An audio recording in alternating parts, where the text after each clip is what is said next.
Puntahan naman natin si Julius Disamburon mula sa Batasan Elementary School sa Quezon City. Julius, magandang umaga. Ano na ba ang pinakahuling balita mula riyan? Muli maraming salamat at magandang umaga naman sa iyo, Vivian. Ngayon nga pong mag-aalas 6 na nga po ng umaga, inaasahan na natin ang patuloy na pagdagsa ng mga estudyante natin dito po sa may bahagi ng Batasan National High School at dito nga sa katapat itong eskwelahan na President Corazon C. Aquino Elementary School. Samantala sa iba pang mga balita natin, inaasahan na magpapatupad din o ng pinaigting na koordinasyon ang Department of Education sa ilang pang mga ahensya ng pamahalaan, kabilang na po dito ang Department of Health and Transportation Office, Philippine National Police at maging po ng Pag-asa. Ang karagdagang detalye mula sa aking report. Todo na ang ginagawang paghahanda ng ilang ahensya ng pamahalaan, lalo na ang mga tututok sa pagbabalik eskwela ng ngayong buwan. Una na rito ang Department of Education kung saan bukod sa pag-oorganisa ng brigada eskwela ay pinatitiyak din nilang magiging sapat ang mga silid-aralan. Matutuldukan na ang issue ng backlog. Magkakaroon ng gagamiting libro ang bawat isang estudyante at may benepisyo ding tatanggapin ang mga guro. Inihalimbawa ng ahensya sa isang walis tingting ang pagtutulungan at koordinasyon ng bawat ahensya ng gobyerno sa mga ganitong panahon, lalo na sa usapin ng seguridad at iwasan ng mabigat na daloy ng mga sasakyan. Makakaasa po kayo na patuloy po ang mga programa na ipapatupad ng ating kagawaran ng edukasyon nang masiguro po na ang ating pangarap ng magkaroon ng dekalidad na basic education para sa lahat ay ating makamtan. Para naman sa LTO, maliban doon sa inspect natin ng roadworthiness, road safety ng ating mga mananakay po. Yung mga pampublikong sasakyan ay i-check po natin yan. Yung lahat na bumibiyahe papunta sa mga school, colleges, elementary area na pupustuhan po natin para sa ganon, maalalayan po natin yung ating mga kababayan, yung ating mga mag-aaral itong pasukan po.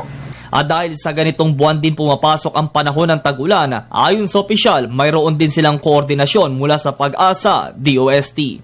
Pag-asa, meron po tayong close coordination with them para po malaman kung ano po ang sitwasyon. Hindi lamang po kung mayroon pong pagbagyong darating, kundi po yung lakas ng ulan dahil alam naman po ninyo na maaari pong makansila ang klase, hindi lamang po dahil sa may bagyo, kung hindi rin kung may malakas na pag-ulan at pagbaha na kakaharapin ng ating mga anak sa lansangan.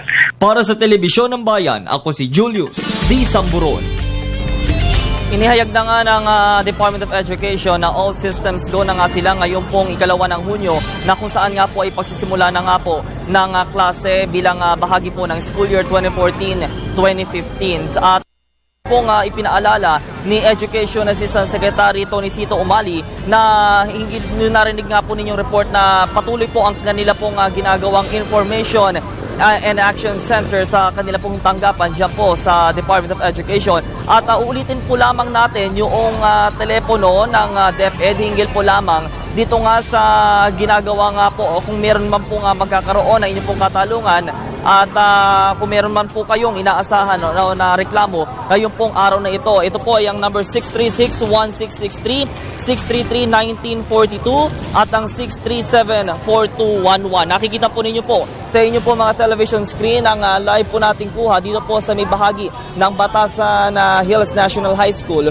kung saan po sa mga oras mong ito ay makikita natin nagdadagsaan na itong mga estudyante natin na papasok sa kanila pong mga eskwela. Nakikita na rin natin yung ilang mga kawani ng ating mga pambansang pulisya at ng Police District na maaga na nga pumwesto dito nga po sa eskwelahan na ito. Gayun din po, kung makikita natin sa ating live na kuha, dito pa lamang sa area ng gate ay halos isa-isa na nga pong pinapapasok itong mga estudyante natin. Ito ay para makakapasok na sila doon sa loob, kung saan nga maya-maya ng konti ay meron na nga flag racing na gaganapin at mamaya rin pagkatapos nga itong flag racing ay magsasalita gaya ng mga ginagawa na iba pa mga paaralan, ay nagsasalita yung ating mga principal at iba pa mga school officials kung saan sila ino-orient, lalo na po yung mga estudyante natin na first time pong papasok first time pong magbabalik eskwela dito nga po sa high school, lalo na po dyan yung mga kagagraduate po lamang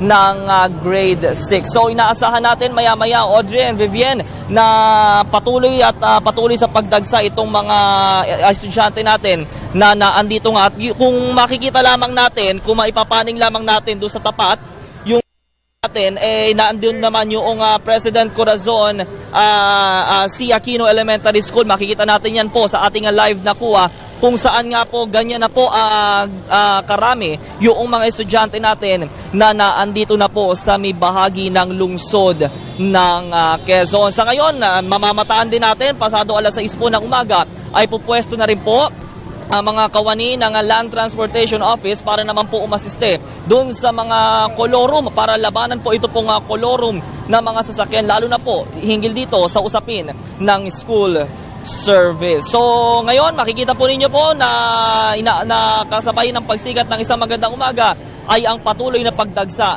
ng mga estudyante natin sa pagpasok sa kani-kanilang mga eskwela. Mag-a-update tayo mamaya sa aking pagbabalik. Yan muna ang latest mula pa rin dito sa Batasan Hills National High School, Quezon City. Para sa Telebisyon ng Bayan, ako si Julius Samboron. Maraming salamat, Julius Disamboron.